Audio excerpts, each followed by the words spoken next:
Les variables et les types de données. Qu'est-ce qu'on entend par là? Et plus important encore, comment est-ce qu'ils sont utilisés en Java? Salut à tous et bienvenue à cette nouvelle vidéo de ma série de vidéos sur le Java. Et vous l'aurez compris, dans cette vidéo, on va aborder les variables et les types de données. Ces deux concepts sont deux concepts vraiment très liés. C'est un peu comme l'algorithme et la structure de données, ou bien ou comme les Bad Boys, ou encore Harry Potter et ses deux amis. Ouais. Bref, on va arrêter là, parce que si je vais continuer, on va passer toute la nuit. Avant de commencer, j'aimerais te demander d'aller voir les précédentes vidéos si tu n'as pas encore eu à installer l'environnement de programmation nécessaire pour la programmation en Java. Si tu l'as déjà fait, alors avançons tout simplement. Et n'oublie pas de t'abonner pour ne pas rater la suite des vidéos. Alors, pour l'heure, passons à la vidéo.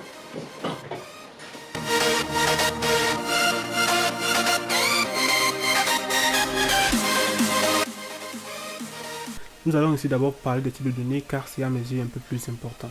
Un type en programmation définit la nature des valeurs que peut prendre une donnée ainsi que les opérateurs qui peuvent lui être appliqués. Ainsi, plusieurs types de données partagent les mêmes opérateurs et de même certaines fonctions et opérateurs partagent également les mêmes types. Sur ces images, vous pouvez bien voir qu'il y a des types qui ont accès à certains opérateurs et certaines méthodes et autres. Donc là, on a les opérateurs et ici, ils ont accès à certaines fonctions. Donc, une variable de type 1 est d'abord une variable qui remplit les conditions pour être de type 1, c'est-à-dire elle peut être un entier, peut être un nombre réel ou autre. Et donc, par conséquent, elle a accès à certaines méthodes et opérateurs qui sont alloués aux différentes variables de type 1. En programmation, un type est caractérisé par plusieurs paramètres, à savoir déjà la plage de valeurs qui correspond à la quantité de valeurs que peut prendre ce nombre-là, la représentation des valeurs en mémoire et littérale, c'est-à-dire la façon avec laquelle cette valeur va être entrée en mémoire et aussi comment est-ce qu'elle va être entrée lorsque l'on s'est en train de programmer. Un type est également caractérisé par des méthodes et opérateurs prédéfinis. Alors, revenons à Java. En Java, on distingue deux grands types de données principales. Il s'agit des types de données primitives et des types de références. Les types de données primitives sont les types primitifs comme le nom l'indique, c'est-à-dire qu'ils existent comme ça dans la nature et même dans... Et ils sont présents ainsi dans presque tous les langages de programmation. Et les types de références peuvent être des types prédéfinis ou autodéfinis. Ce sont plus des types, disons que ce sont des types un peu spéciaux, quoi. Alors ici on distingue les booleans, chars, les types numériques tels que les types entiers, bit, short, int, long, type à virgule flottante, tels que float et double. Donc là on peut constater que ce sont vraiment des types primitifs, ce sont des types que l'on connaît de manière instinctive. Là on a les types de référence, array, les classes, les strings, le wrapper, les énumérations et bien d'autres encore. Là nous avons un tableau qui résume certaines caractéristiques des types de données primitives. Pour le type boolean, nous avons par exemple la longueur qui est de 1 bit. La plage de valeurs, elle peut prendre deux valeurs, soit true, soit false. Donc elle peut prendre l'une des deux valeurs, soit true, soit false. En machine, on va enregistrer 1 pour true et 0 pour false. La valeur initiale est toujours false et donc 0. La même chose pour char et bit. Je vous conseille de mettre pause et de bien regarder ça dans le camp. C'est vraiment très important, surtout lorsqu'il faut calculer la complexité d'un algorithme. C'est important de connaître l'espace qu'une certaine variable occupe dans la mémoire. Et il ne faudrait pas se mettre à créer des variables de type long qui reçoivent des valeurs de type int. Ce n'est pas logique.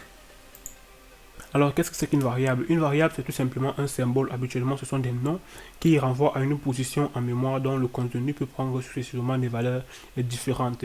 Et c'est un peu le concret d'une constante. Une constante, c'est également, disons, un symbole qui peut être aussi un nom qui renvoie à une position en mémoire. Mais contrairement aux variables, sa valeur ne peut pas changer.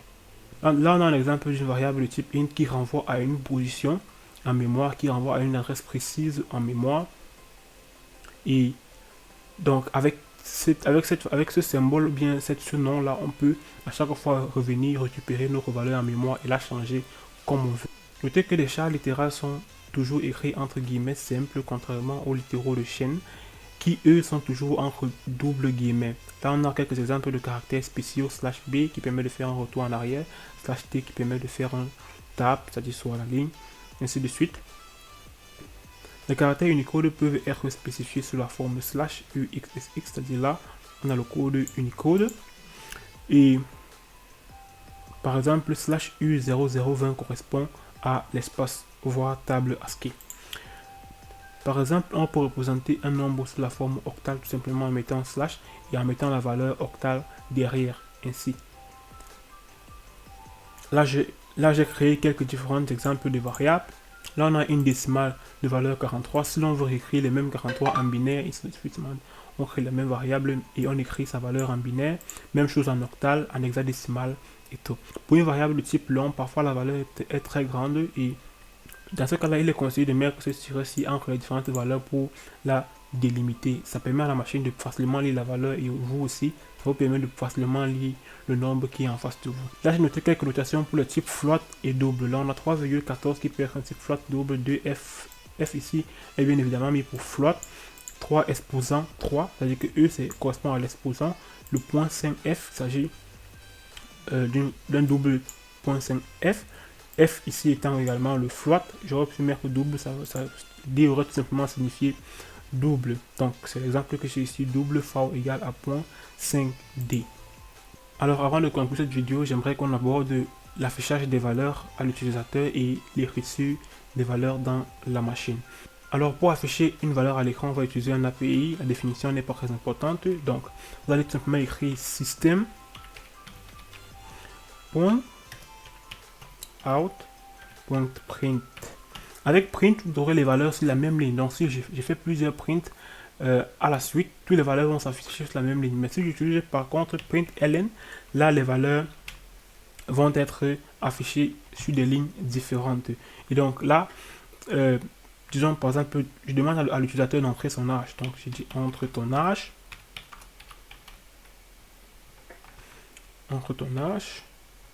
Si j'avais par exemple voulu renvoyer une valeur à l'utilisateur, une donnée que j'ai déjà enregistrée dans une variable, là j'aurais tout simplement fait ce qu'on appelle une concaténation. Je mets un plus et je donne le nom de la variable que j'ai envie de retourner. Donc là ça va renvoyer entre ton âge et ça va mettre à côté directement décimal. Là ça va coller naturellement. Si vous voulez avoir de l'espace, vous mettez l'espace à ce niveau-ci. Alors comment est-ce que j'ai fait pour récupérer l'âge de l'utilisateur? Ici, pour cela, on va utiliser ce qu'on appelle un scanner, la classe scanner, qu'on va appeler dans notre code afin de pouvoir récupérer les valeurs à l'utilisateur. Donc, on va créer un nouvel objet de type scanner. Et grâce à cet objet de type scanner, là, on aura accès aux différentes fonctions qui sont présentes dans la classe scanner. Donc, pour cela, on va faire un scanner. Et on va faire un scanner. Et là, on va donner le nom de notre scanner, donc le nom de notre objet. Là, on va créer un nouvel objet qui sera un new scanner. Et ici à l'intérieur, on aura système.in.